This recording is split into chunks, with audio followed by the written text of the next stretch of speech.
Hello everyone and welcome to the Channel 5 News. I am Idona John Baptist. Stay tuned, we'll be right back after this.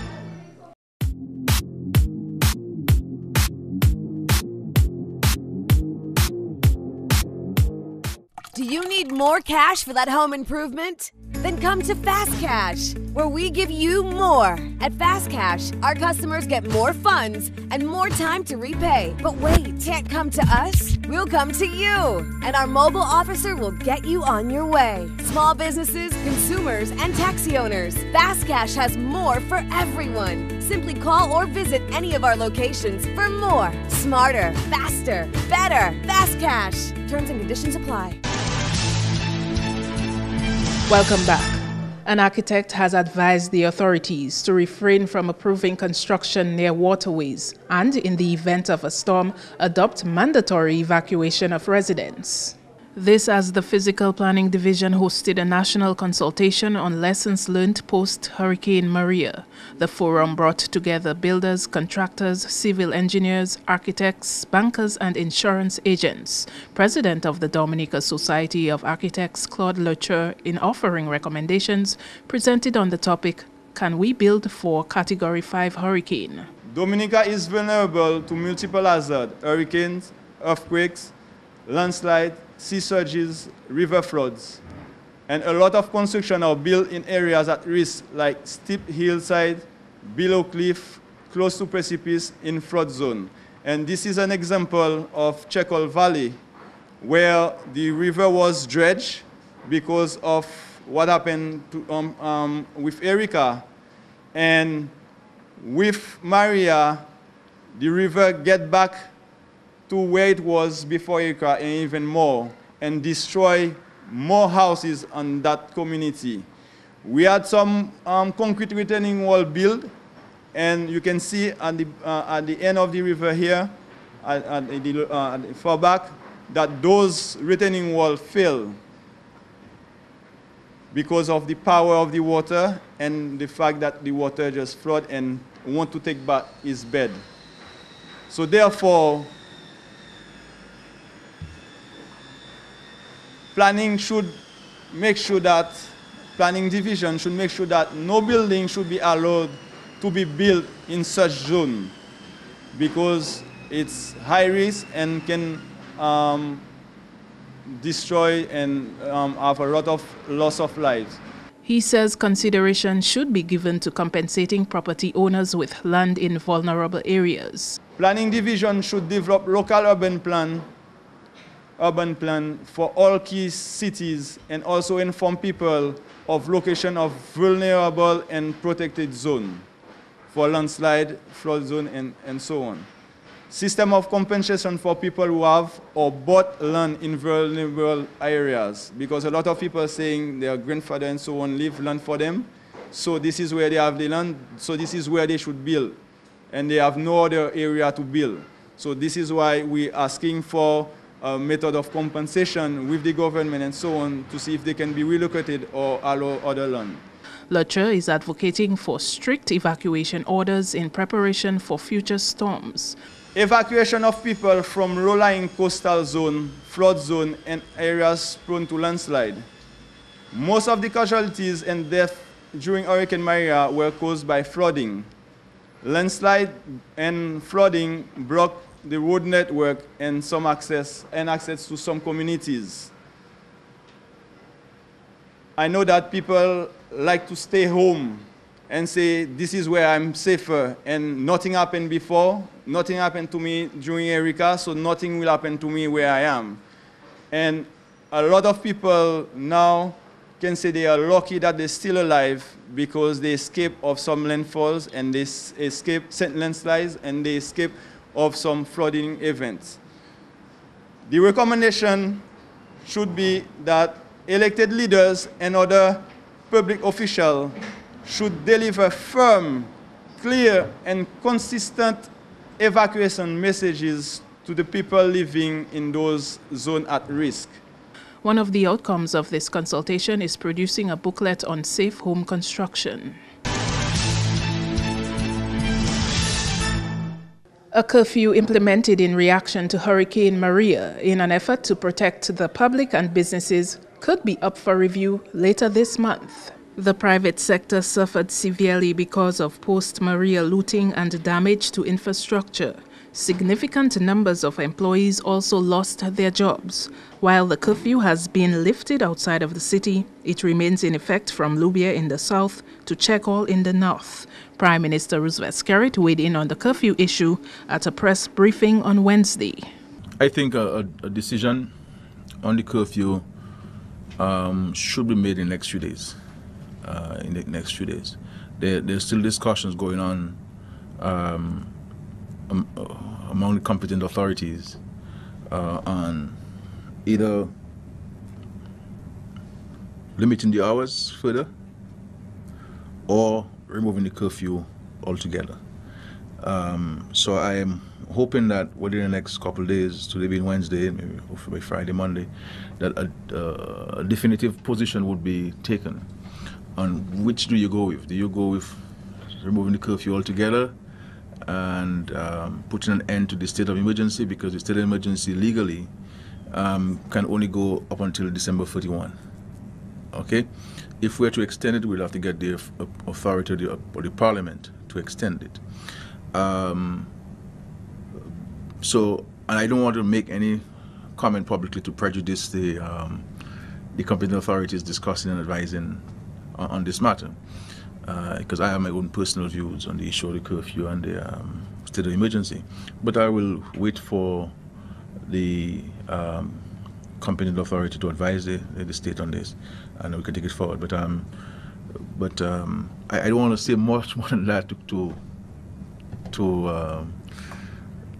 compromise the discussion that's taking place at the level at which it's currently taking place. But all I can say on this is that a decision will be taken on it one way or the other in the next few days. In other news, January month-end has been given as the tentative date to release Dominica's indigenous parrots back into the wild after their stint at a facility at the Botanic Gardens. Andrea Dui has that story. As a result of the devastation to the forests from Hurricane Maria, injured wildlife were taken into the Forestry and Wildlife Division for proper care in the wake of that storm. Among the animals brought in were the native imperial and redneck parrots. A team from the International Fund for Animal Welfare, I4, is currently on island assisting in the treatment and rehabilitation of these birds. This is the second time since Hurricane Maria that representatives from I4 are on island to help with the wildlife recovery effort. We are here to follow up and support the Division of Forestry, Wildlife and Parks here at the Parrot Conservation Center with repairs, much needed repairs to the aviaries that take care and protect your precious endangered imperial parrot and redneck parrot that are here for lifetime care. In addition to the care of the parrots that have been here for a while and will continue to stay here, we have injured parrots that were found by the public and officers of the Division of Forestry following Hurricane Maria. We helped them with guidance to really try and teach the public and the staff about the proper way to collect, to capture injured wildlife and be able to bring it into a proper facility for evaluation, treatment, and what we call rehabilitation, where we're going to try to improve the health of these individual animals and return them to the wild where they belong. Fortunately, the International Fund for Animal Welfare was able to bring an avian veterinarian with us on this second trip because we recognized and acknowledged that her skill set was much needed, because these injured birds coming in have broken wings at times, not only from the storm, but also because they've fallen prey to animals as they've gone to ground to look for seeds, because of course the storm knocked all of the seeds, the leaves, everything from the trees. So when birds have gone to ground, they've been preyed upon. So we have broken bones, broken legs, broken wings. We also have lacerations from bites. And so we're able to evaluate these animals very carefully and be able to not only provide surgery support to repair the broken bones, but then also medical treatment to try to prevent infection and be able to have to help the birds heal themselves, as they also begin to regain strength in their muscles, because we need to make sure that they can take care of themselves in the wild again. They have to be able to fly. We've got to continue to build up those muscles, get them back active, get them exercised, and get them back out into the wild. Walaitis noted, though, that there will be challenges in releasing the birds into the wild following their period of rehabilitation. There are definitely going to be challenges with not only the rehabilitation of these injured wild animals, but also with their release. One of the challenges is going to be food source. In order to provide a suitable release site, we have to be able to feel confident that these birds are going to have a food source when they get back to the wild. Unfortunately, I am not confident right now that there is a food source, which means that we have a sustained longer period of rehabilitation. We can really make sure these birds are as healthy as possible, but it's not fair to them to place them in an environment that is not suitable for their survival. So that is a main challenge, the main challenge that we're dealing with right now. Another challenge is just the infrastructure throughout the island, making sure we can access suitable release sites. Where are they? How are we going to be able to monitor and patrol and protect the birds once they're released?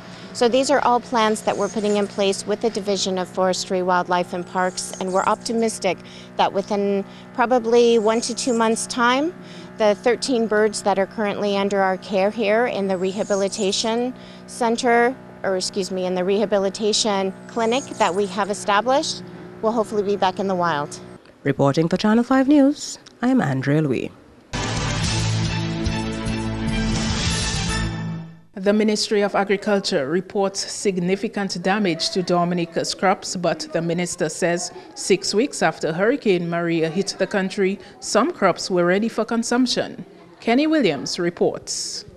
Honorable Johnson Drago said he was pleased with the ability of the agriculture sector to supply the local market with food and credited their success to government's quick response to that need. Immediately after Hurricane Maria, the Ministry of Agriculture went on a rapid replanting of vegetables.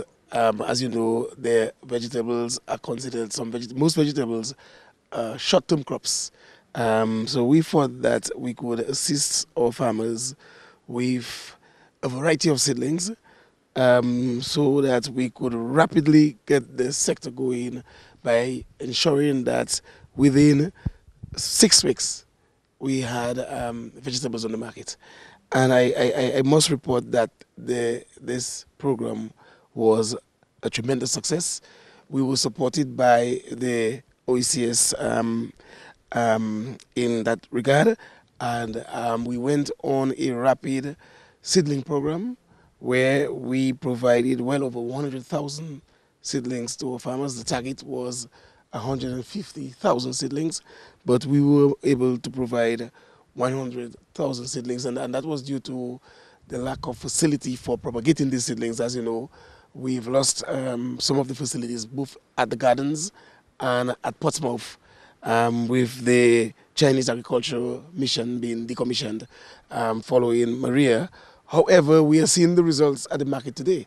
I just spoke to a farmer who told me that he alone was able to sell over 500 heads of lettuce over the past 2 weeks, and so on. So the farmers responded handsomely, and though the Roseau market itself were heavily compromised, as you know, Roseau River took its tongue back, and farmers found themselves with their stalls all over the city, and you and I saw it, and they've been able to do their vending, and they've been producing vegetables and short-term crops like sweet potatoes and so on. So the major fear we had as far as food security for our provisions or customary provisions, we can see that the yams and the taniers and the sweet potatoes, the dashings for now are not very tasty right now because they lose their starch because of a battering by Maria.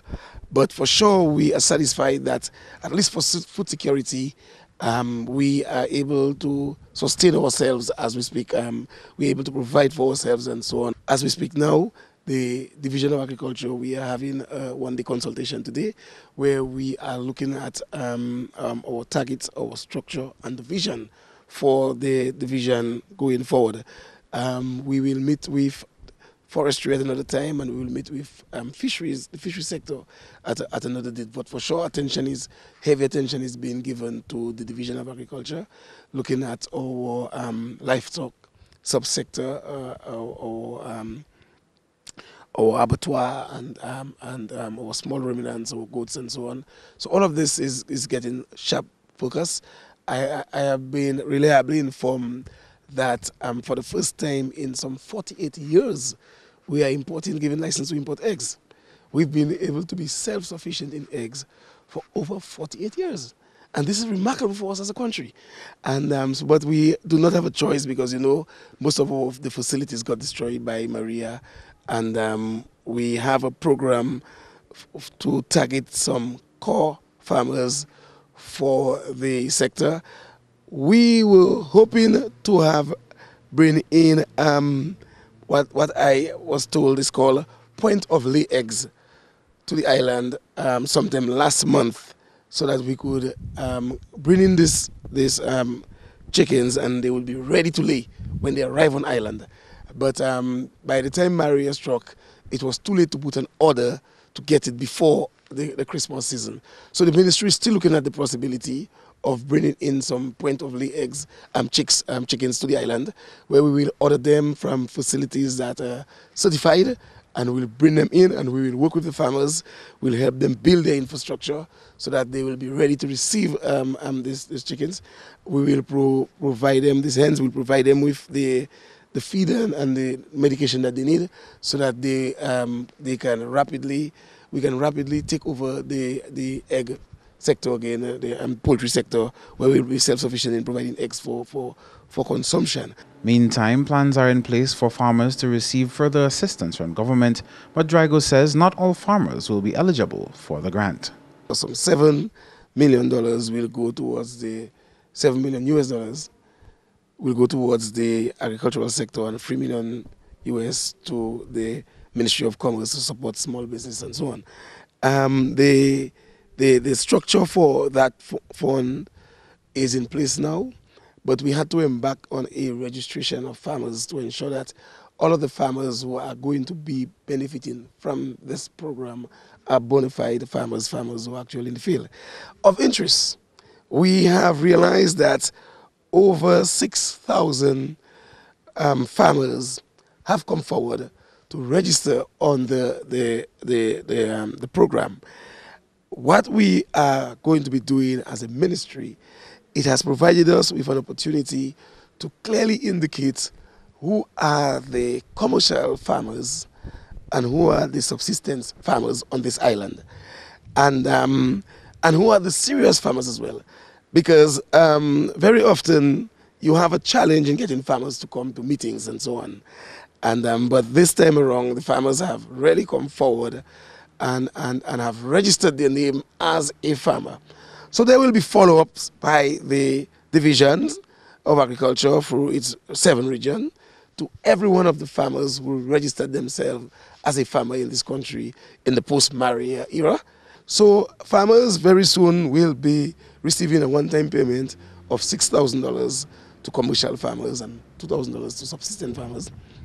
Once this payment is done, it's a grant to support them so they can employ persons to assist them in working their farms, and the ministry will come in automatically to give them the technical support.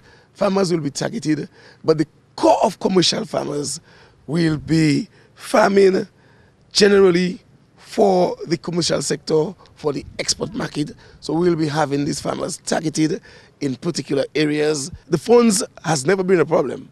The funds has always been ready. The Prime Minister made it clear. It's back to the fact that the World Bank is supporting us.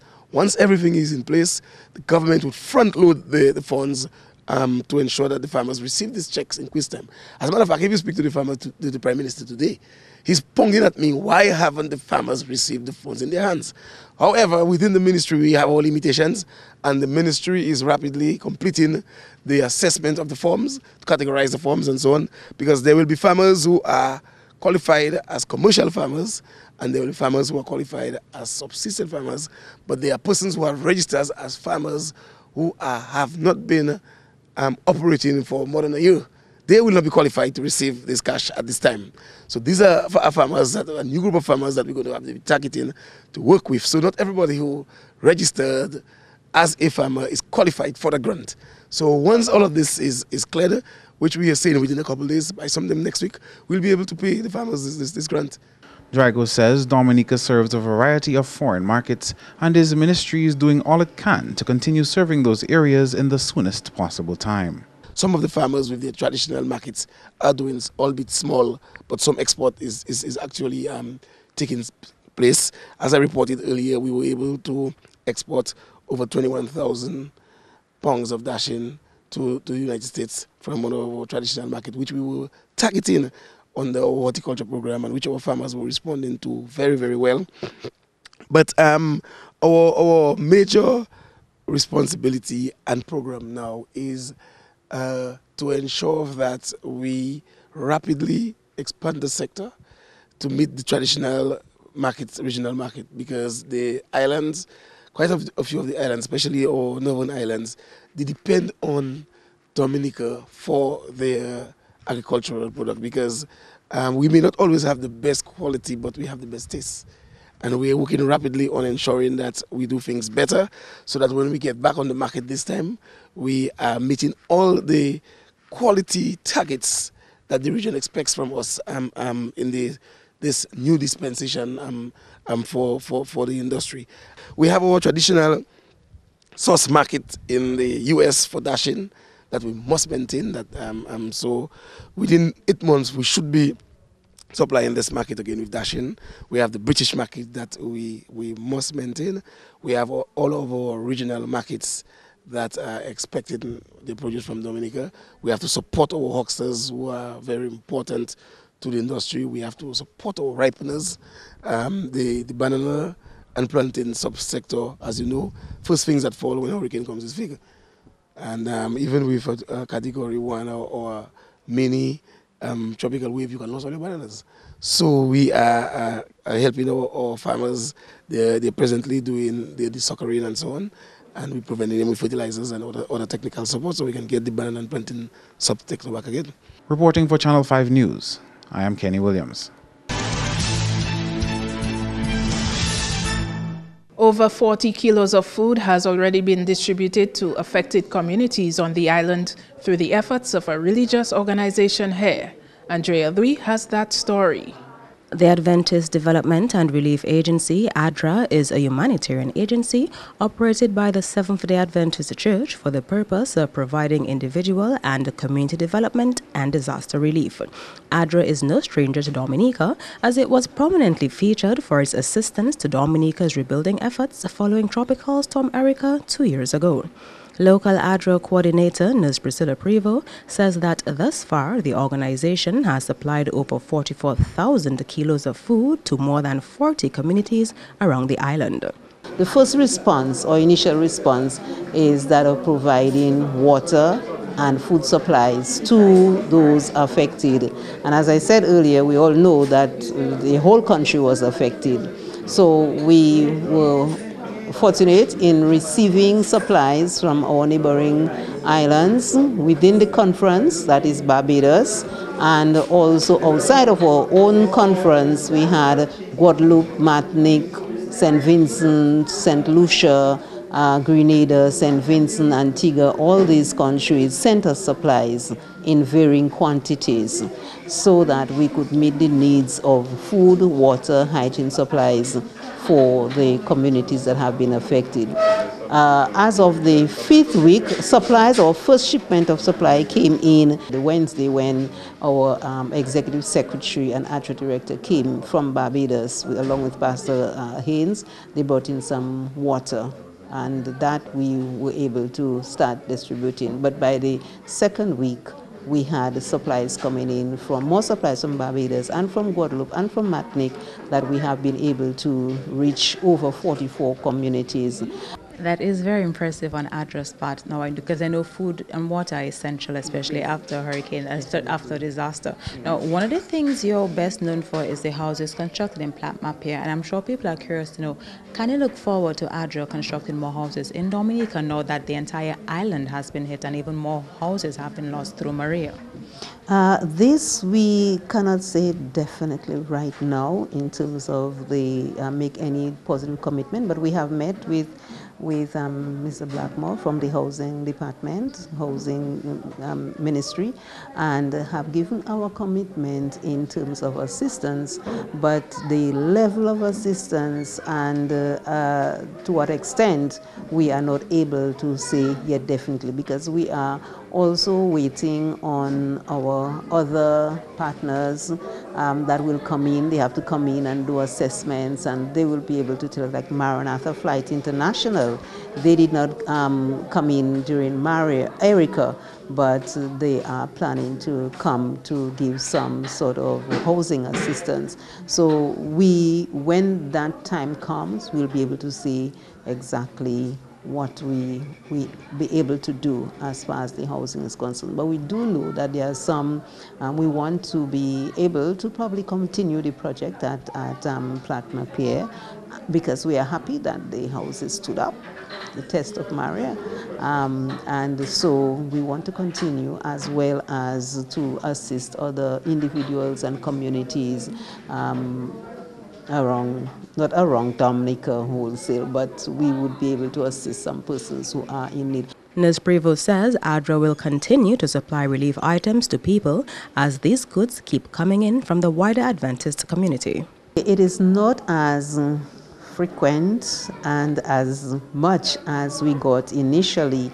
However, this week we are expecting a 40-foot container coming all the way from England. And we have a team of 8 persons who are coming along. They're arriving here on Wednesday, and they'll be here to assist in the packaging and the distribution of supplies. So they have a targeting the Wesley area, so that district will get some, supplies. And we will have to give as long as we keep getting. Reporting for Channel 5 News, I'm Andrea Louis.